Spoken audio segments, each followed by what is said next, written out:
Greetings, Efficient Time family. I want to talk to you today about a challenge. I would like to invite you to come with me on a challenge because I was recently talking to a client and she was telling me that she's actually a fabulous cook and she's a health practitioner, and she's actually been going through some challenges where she hasn't been practicing what she believes and what she preaches. And I knew it was because she's been through some challenges emotionally, and oftentimes we tend to get off track when we have emotional challenges, when we face traumas, and that's what had happened with her. But she pricked me while she was talking because I too have been off track. I've been out of balance from the 5 pillars. Now, the 5 pillars of self-care are nutritious food, clean water, fresh air, exhilarating exercise, and rejuvenating rest. Well, we don't always keep all 5 of those in complete balance. And for myself, I must admit, I have not been practicing the nutritious food part of it because, and this is not an excuse, we have situations that arise sometimes, but you can call it an excuse if you want to. I moved to Tuskegee in 2014 to help take care of my parents. Now, as a caregiver, those of you who are caregivers or have been caregivers, you know that relationship is just like when you get into a marriage or when you become a parent. Some things change. You have to make some concessions in order for the relationship to work. So when I got back here, I had been a vegetarian for a number of years. I became a vegetarian in 1985. I had periods of being a complete vegetarian, periods of going vegan, periods of emotional stress where I ate emotionally, but I always came back to that balance between the 5 pillars.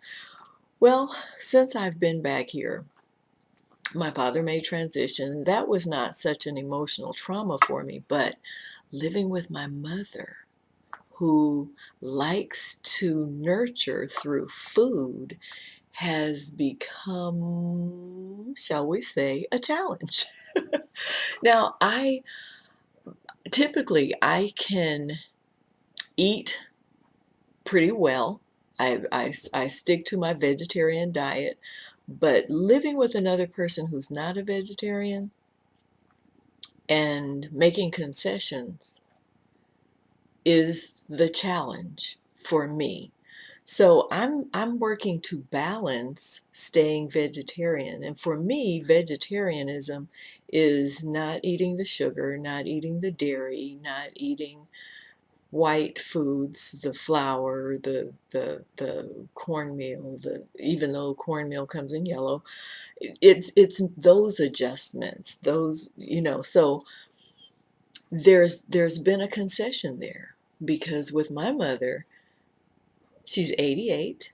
Thank God, I'm thankful to still have her in my life. And so she was 82 when I got here. She's still cooking. She's still help feeding the cows. There are these 50-pound bags I go get from the feed store. And when I get home, she says, "Why didn't you tell me to help you with the bags to get them out the car?" I'm thinking, you got these bags out the car by yourself till you were 82. Well, actually 84, because she was still taking them out the car when I first moved back here. She was still driving, and now I'm the one driving, so I go get the cow food. I'm not going to call my 88-year-old mother to come help me get the bags out the car. You see what I'm saying? So she's still up, she's still vital, she's still cooking, but she doesn't like to eat. I love to eat. So when she goes to the kitchen, she knows there are certain foods that over our lifetime I have loved. So sometimes she'll go to the kitchen, or before she gets to the kitchen, she'll say, if I'm going to the kitchen to cook such and such, you want some? I say, no, mother. She'll go back to bed. Or she'll go back to her room or go back to whatever she was doing. And I said, well, I thought you were going to go cook. I said, no, I don't want to cook just for me. So this is where the concession comes in. It's not just a matter of me liking the food she cooks. It's a matter of me wanting to make sure she eats. Because if she says, I'm not going to cook just for me, then that means I need to be available to eat. I need to be available to eat what she cooks. Now, she has made the concessions that she does not cook me meat.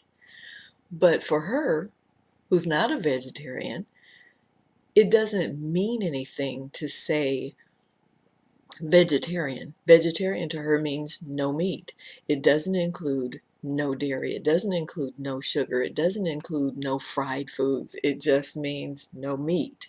So she's made the concession to change the way she cooks to include me. I'm making the concession to eat what she cooks because she loves to nurture, and nurturing happens through food for her. So there's this new balance that I've had to create, which puts the 5 pillars out of balance for me. So the challenge continues, and because the nutritious food pillar is out of balance for me, I have to make some more adjustments to the other pillars. I need to drink more water.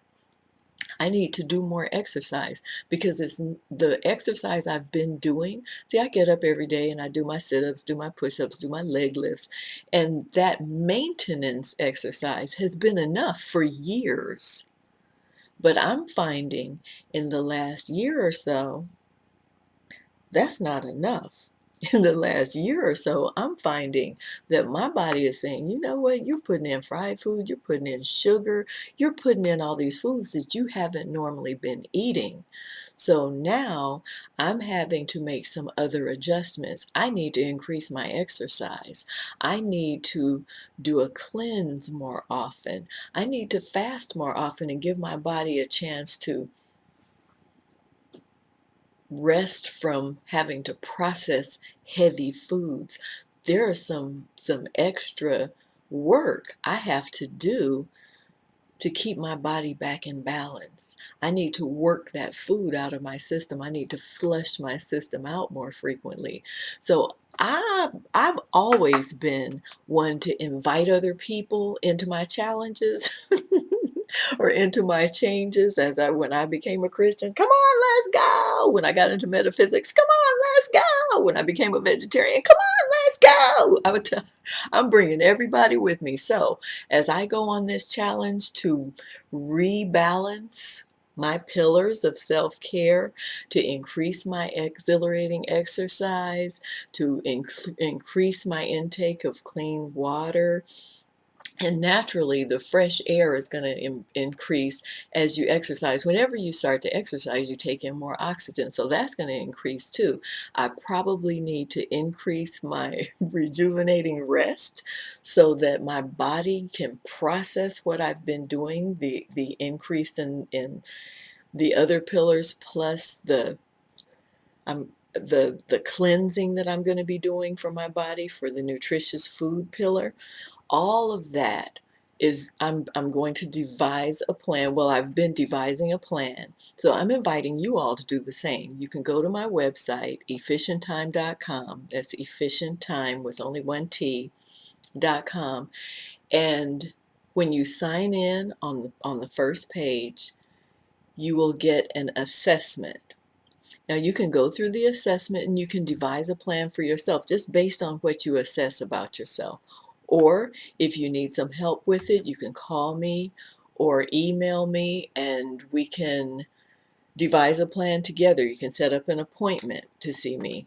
We can do it online. We can do it by phone. We can do it in person. I have an office here in Tuskegee. So get in touch with me so that we can get this thing happening in 2020. 2020 is a year of vision. It's been declared a year of vision by a lot of different people. And we want the vision we have to be either current sight or foresight, planning for what we want to have happen rather than hindsight, looking back 6 months from now saying, I wish I had gotten into a plan earlier. I wish I had done, if I could have, I would have, I should have.